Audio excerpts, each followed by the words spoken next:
Hello students, in this video we are going to discuss a question which is based on the concept of GST and the concept is chain of transactions. So let us go ahead and see the question. So the question reads as, Navya, a manufacturer, sells binoculars for Rs 3,750 to Shabir, who is a wholesaler, who sells it to Yug, a retailer, at a profit of 12%. Yug, the retailer, sells it to a customer, Rian, at a profit of Rs 600. The GST charge is at 18% and all the sales are intra-state. And we have to find these four subparts. First of all, students will prepare a flowchart for the given information with the details of CP and SP of each person involved. So over here, we'll start with Navya, who is selling it to Shabir, who is selling it to Yug, and who is further selling it to the customer, Rian. Now if you read the question starts with the selling price for the wholesaler, Navya. So the selling price is 3,750. So here, the SP is going to be 3,750, which is going to be the cost price for Shabir. Further, Shabir is selling it at a profit of 12%. So here I want you all to go ahead with the calculation.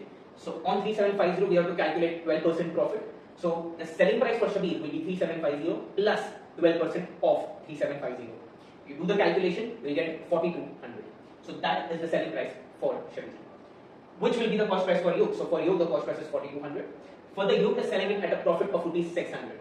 Which means the selling price is 4800 and for the customer Rian, the cost price is Rs 4800. So this is the flowchart. We'll proceed with the subparts. I hope you remember the two formulas.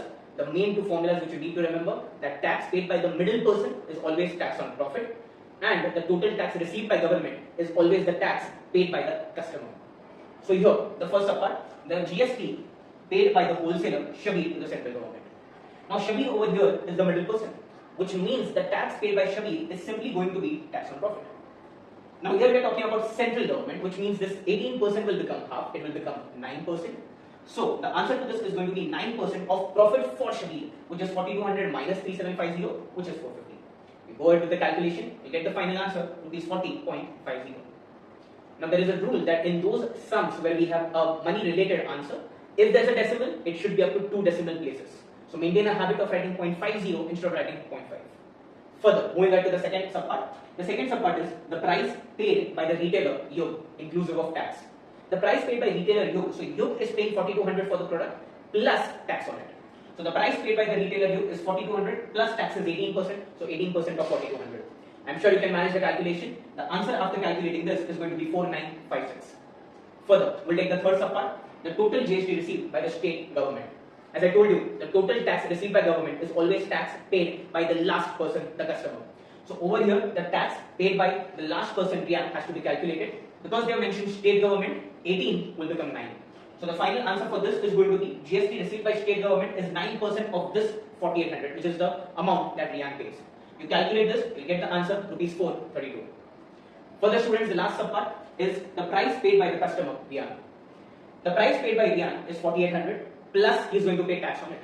So the answer to this is going to be 4800 plus 18% GST of 4800. Do not make the mistake of adding that 432 to this. 432 was only half of the tax amount.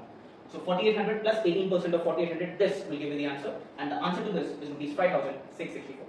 I hope students you have understood this question. You need to practice similar questions. This is the only difficult part from GST. Otherwise the table based questions are very manageable. Thank you.